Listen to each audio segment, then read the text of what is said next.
Hello everyone, my name is Airman First Class Brendan Malloy, and I am here today kicking off the Band of the West's lesson series. Today I'd like to talk about improvising over a 12-bar blues and a tool that I like to use that's going to help you improvise more melodically and motivically over the blues. So the way we're going to approach this is we're going to take the 12-bar blues and divide it into 3 4-bar phrases. So the first 4-bar phrase in the key of B flat is going to be a bar of B flat 7, a bar of E flat 7, and then 2 bars of B flat 7. The second phrase is going to be 2 bars of E flat 7 and 2 bars of B flat 7. The final phrase is going to be 1 bar of F7, 1 bar of E flat 7, and 2 bars of B flat 7. Now there are multiple variations on this, but this is what we're going to use for simplicity. The reason we're taking this 12-bar blues and splitting it up into 3 phrases has to do with the way that blues singers of the early 20th century would sing the blues. So for example, we'll use Bessie Smith. When Bessie Smith sings the blues, she's going to sing multiple verses over this blues form. And with each verse, there's going to be 3 phrases. The first phrase and the second phrase are going to be exactly the same, lyrics and melody. So that's going to go over the first 2 phrases of the blues. So the first 8 bars. In the final phrase, the last 4 bars of the blues, she's going to introduce a new set of lyrics and a new melody. So you're getting this sort of AAB form over the 12-bar blues. Now this concept would continue all throughout jazz history. It was very popular in the big band era with hundreds of compositions by Duke Ellington and Count Basie that follow that same form. And then it would continue into bebop and hard bop as well, all the way until modern jazz. So I'm going to play a melody for you now that follows the same form that you might recognize. This is Tenor Madness by Sonny Rollins.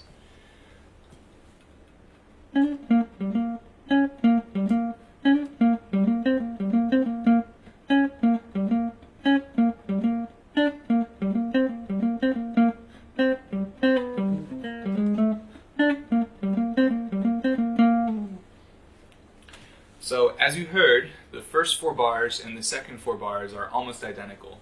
The only thing that changes is one note. So, the first 4 bars, you got. Second 4 bars, you got.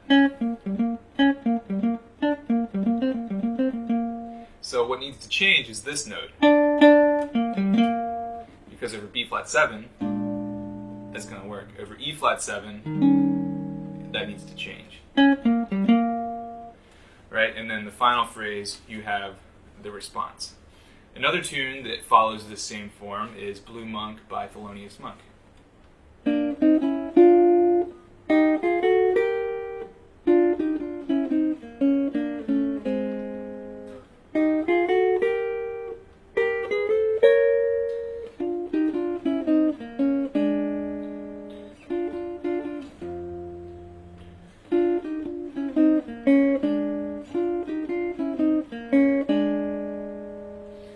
Thelonious Monk does here is slightly different than what Sonny Rollins did. While Sonny Rollins changed one note to fit the new harmony, Thelonious Monk took the whole melody and just moved it up to the new key. So you've got move it up a perfect fourth to E flat 7. So that's multiple ways that you can approach this AAB format. So there's a lot of tunes that do the same thing. Just to name a few, you got Freddie Freeloader, Sunny Moon for 2, Balu Bolivar Blues, Now's the Time. The list goes on. So what I encourage you to do is improvise in the same format. It's going to force you to use your ears, but you're going to play very melodically and with a lot of intention. So I'm going to improvise now over a B-flat blues and attempt to do the same thing. So 1, 2, 1, 2, 3.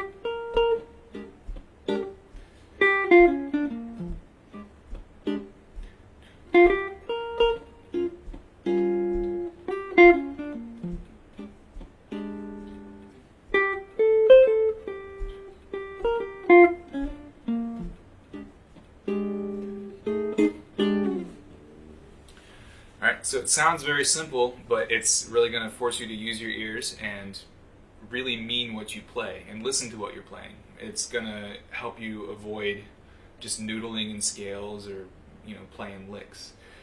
You can also use this to improvise backgrounds. So say you're at a jam session and somebody's up playing a solo and they're starting to get really into it, starting to shred, and you want to add a new dynamic to the band. So you and your horn player friends get together and you're like, okay, 1, 2, a 1, 2, 3, 4.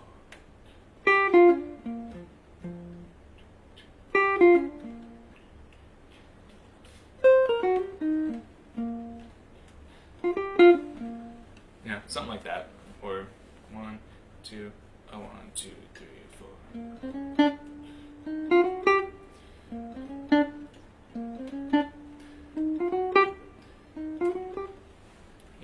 The possibilities are really endless. So this is going to add a new dynamic to the band, and you'll use your ears and you'll be able to figure it out. So that's what I got, using AAB forms over 12-bar blues to improvise. So happy practicing.